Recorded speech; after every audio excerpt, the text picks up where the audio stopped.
Hello दोस्तों, study टूअर channel में आपका स्वागत है। खुद का टेस्ट लिया क्या सीरीज़ में हम वायसराय और उनके द्वारा निष्पादित किए गए कार्यों से संबंधित प्रश्नों को हल करेंगे। तो चलिए शुरू करते हैं पहले प्रश्न के साथ। निम्न युग्मों में से कौन सा एक सही सुमेलित है?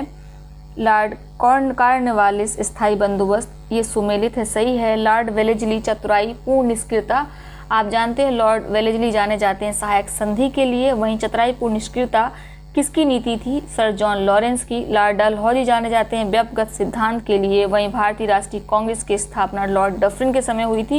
इसका श्रेय जाता है ए.ओ. ह्यूम को। निम्नांकित में से किसका सुमेल नहीं है? तो इन सब वर्डों पे ध्यान दिया करिए, सुमेल है या नहीं, क्या पूछा है। सुमेल नहीं है यानी इन चारों में से कोई एक सुमेलित नहीं है। लॉर्ड कॉर्नवालिस स्थायी बंदोबस्त बिल्कुल सही है।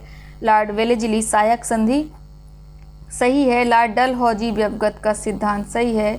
लॉर्ड कैनिंग उच्चतम निष्क्रियता, अभी हमने बात करी उच्चतम निष्क्रियता या चतुराई पूर्ण निष्क्रियता सर जॉन लॉरेंस की नीति थी, जो उन्होंने अफगान और रशिया युद्ध के समय अपनाई थी।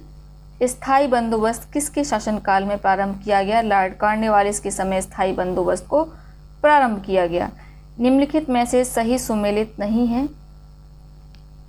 लॉर्ड कॉर्नवालिस स्थायी बंदोबस्त, लॉर्ड वेलेस्ली सहायक संधि, आप भी हमने पढ़ा, इनको दोनों ही सुमेलित हैं। लॉर्ड हेस्टिंग द्वितीय आंग्ल मराठा युद्ध, यह सुमेलित नहीं है। द्वितीय आंग्ल मराठा युद्ध लॉर्ड वेलेस्ली के काल में होता है और लॉर्ड हेस्टिंग्स के काल में तृतीय आंग्ल मराठा युद्ध होता है। ठीक है, तो याद रखिएगा तृतीय ही अंतिम आंग्ल मराठा युद्ध था जो 1817-1818 में हुआ। इसके बाद पेशवाई की गद्दी को लॉर्ड हेस्टिंग खत्म कर देते हैं और पेशवा बाजीराव द्वितीय को ये कानपुर डिपोर्ट कर दिया जाता है, निर्वासित कर दिया जाता है और कानपुर में ही उनके पुत्र होते हैं नाना साहब, जो 1857 की क्रांति करते हैं, क्योंकि उनसे पेशवाई की जो उपाधि थी वो छीन ली गई थी और उनका जो पेंशन था वो भी छीन लिया गया था। ठीक, पेशवाई को कब समाप्त किया गया? तो तृतीय आंग्ल मराठा युद्ध के बाद लॉर्ड हेस्टिंग्स ने 1818 में पेशवाई को खत्म कर दिया था।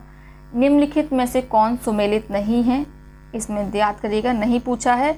लॉर्ड कॉर्नवालिस स्थायी बंदोबस्त बिल्कुल सही है। लॉर्ड वेलेस्ली सहायक संधि, सर जॉन सोर द्वितीय आंग्ल मराठा युद्ध या केवल आंग्ल मराठा युद्ध, तो आंग्ल मराठा युद्ध लॉर्ड हेस्टिंग्स के समय होता है, आप अच्छे से जानते हैं।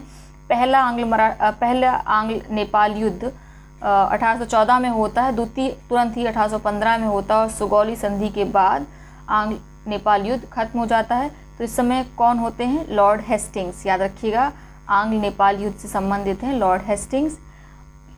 लॉर्ड हेस्टिंग तृतीय आंग्ल मराठा युद्ध, ये भी सही है।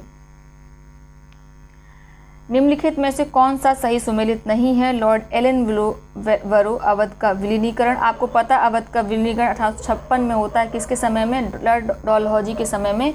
और किस आधार पर होता है? कुशासन के आधार पर होता है। ठीक है, लॉर्ड एलन वरो ने सिंध का अंग्रेजी राज्य में विलय किया था 1843 में।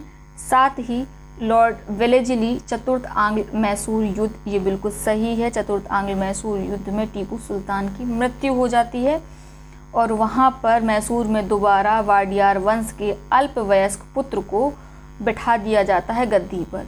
सर जॉन सोर तृतीय आंग्ल मराठा युद्ध, तृतीय आंग्ल मराठा युद्ध, अभी हमने बात करी, कौन थे? लॉर्ड हेस्टिंग्स थे उस समय। ठीक है, निम्नलिखित में से कौन सा युग्म सही सुमेलित नहीं है? नहीं, ये पूछा है। लॉर्ड डलहौजी अवध का विलीनीकरण बिल्कुल सही, कुशासन के आधार पर 1856 में अवध का विलीनीकरण लॉर्ड डलहौजी ने किया था। लॉर्ड डफरिन भारतीय राष्ट्रीय कांग्रेस की स्थापना, तो लॉर्ड डफरिन के समय ही भारतीय राष्ट्रीय कांग्रेस की स्थापना ए.ओ. ह्यूम ने की थी। Lord William Bentinck Charter Act 1833 का पारित होना, यही भारत के गवर्नर जनरल बनते हैं। ठीक है, अभी तक 1833 से पहले भारत के बंगाल के या भारत के गवर्नर होते हैं, उसके बाद यह भारत के गवर्नर जनरल कहलाने लगते हैं। तो भारत के प्रथम governor general Lord William Bentinck हैं, आपको पता है। अगला है प्रथम आंग्ल अफगान युद्ध, अभी हम का प्रारंभ होता है, तो ये प्रथम आंग्ल अफगान युद्ध प्रारंभ होता है ऑकलैंड के समय। ठीक है, तो ये वाला सही सुमेलित नहीं है, डी आंग्ल अफगान युद्ध ऑकलैंड के समय होता है। लॉर्ड लिटन के समय द्वितीय आंग्ल अफगान युद्ध होता है, याद रखिएगा। ठीक है, द्वितीय आंग्ल अफगान युद्ध होता है 1878 से 1879 80 के बीच में। साथ ही लॉर्ड लिटन गैगिंग एक्ट के लिए या वर्नाकुलर पेस्ट एक्ट के लिए भी जाना जाता है, जो 1878 में आया था। चलते हैं अगले प्रश्न की तरफ। निम्नलिखित में कौन चतुराईपूर्ण निष्क्रियता की नीति के लिए जाना जाता है? तो सर जॉन लॉरेंस चतुराईपूर्ण निष्क्रियता के लिए जाने जाते हैं। ये आंग्ल अफगान युद्ध से संबंधित है। अफगान में रशिया आक्रमण करता है, उसमें सर जॉन लॉरेंस कोई भी हस्तक्षेप नहीं करते हैं। ठीक है, वो इसलिए हस्तक्षेप नहीं करते ताकि रशिया का ध्यान भारत की ओर ना आए। ठीक है, तो ये इनकी है चतुराईपूर्ण निष्क्रियता सर जॉन लॉरेंस की। भारत में अंग्रेजों के समय में प्रथम जनगणना हुई थी। प्रथम जनगणना का श्रेय जाता है लॉर्ड मेयो को। इसको एकदम याद कर लीजिए, 1872 में प्रारंभ हुई थी, किंतु इसको अगर हम बोले किसने नियमित रूप से शुरू कराया तो 1881 में लॉर्ड रिपन को इसको नियमित रूप से जनगणना को शुरू कराने का श्रेय जाता है। वह कौन व्यक्ति था जिसने भारत में पहली बार जनगणना करवाई थी? वही प्रश्न लॉर्ड मेयो ने, सॉरी लॉर्ड मेयो, ये लॉर्ड मिंटो लिखा हुआ है, इसमें क्या होगा, एक minute, Lord Mayo.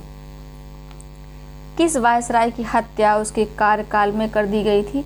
Lord Mayo की हत्या उनके कार्यकाल में कर दी गई थी।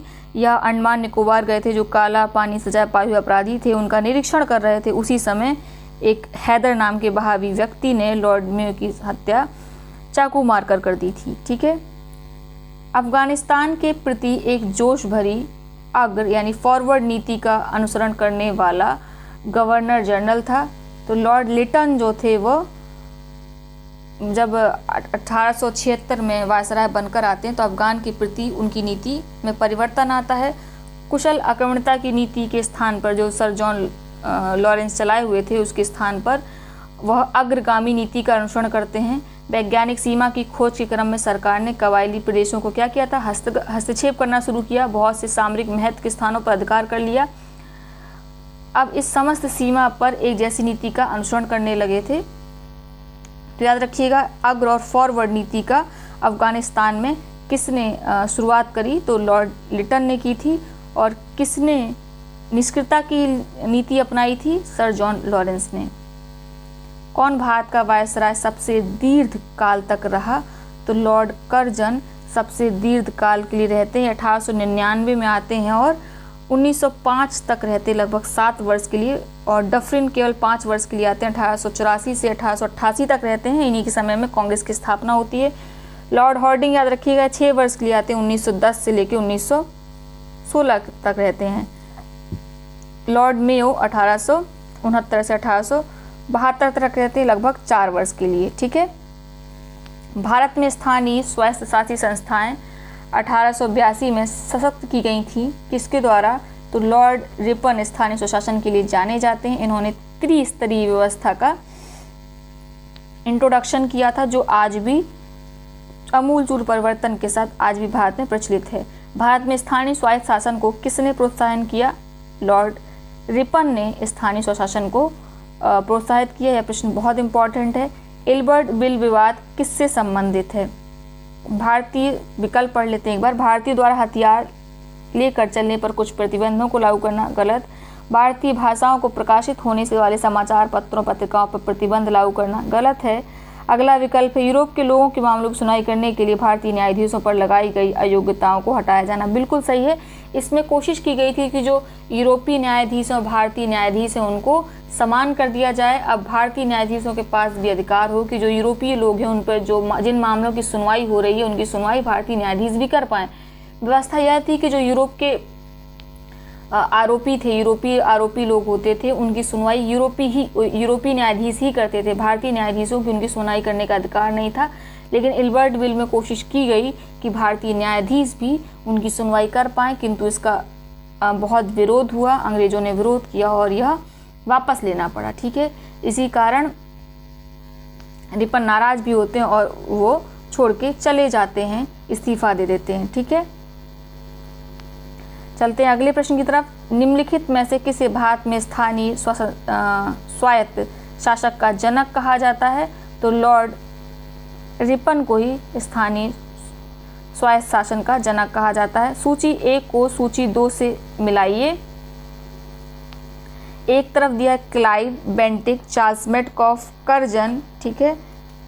आपको पता है कर्जन बहुत अच्छे जानते हैं आप, कर्जन बंग विभाजन के लिए जाना जाता है।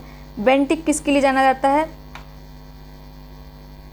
बंगाल में दोहरा शासन के लिए क्लाइव को जाना जाता है। अंग्रेजी शिक्षा के लिए किसको जाना जाता है? बेंटिक को। और चार्ल्स मेटकॉफ को प्रेस से जो उन्होंने प्रतिबंध हटाया था उसके लिए जाना जाता है। इसे समाचार पत्रों का मुक्तिदाता भी कहा जाता है, ठीक है। तो इसमें कौन सा विकल्प सुमेलित है? 1 का C, 2D, तो A बिल्कुल सही सुमेलित है। चलते हैं अगले प्रश्न की तरफ। भारतीय पुरातत्व सर्वेक्षण की स्थापना किसके काल में हुई थी? आपको पता है लॉर्ड कर्जन स्वयं एक पुरातत्वविद थे, इसीलिए इन्हीं के समय में भारत पुरातत्व सर्वेक्षण की स्थापना की गई, लॉर्ड कर्जन के समय में। भारतीय प्राचीन संरक्षण एक्ट किस गवर्नर जनरल के कार्यकाल में पारित किया गया? याद रखिएगा, लॉर्ड कर्जन के समय में यह एक्ट पारित किया गया। भारत में कर्जन के प्रशासन की तुलना औरंगजेब से किसने की थी? तो गोपाल कृष्ण गोखले ने औरंगजेब से तुलना की थी कर्जन के प्रशासन की, ठीक है। तो आई होप आपने सारे प्रश्न किए होंगे। 22 में से आपके कितने प्रश्न सही हो रहे हैं, इसका आंसर आप कमेंट बॉक्स में अवश्य करिएगा। साथ ही पहले क्लास किया करिए, उसके बाद इसको शुरू किया करिए, ठीक है। हमने कोशिश की है कि जो हिस्ट्री के जितने भी वीडियोज़ हैं उसमें सब जगह एक ऊपर आप देखेंगे तो आई लिख के आता होगा, जिसमें जो क्लास है उसी के ऊपर क्लास जब चल रही होगी तो आप उस पर अगर क्लिक करेंगे तो आई बटन बन के आएगा। आई बटन पे उसी क्लास संबंधित उसी क्लास का टेस्ट भी आपको मिल जाएगा। आप वहाँ से उस टेस्ट को तुरंत कर सकते हैं। चलिए।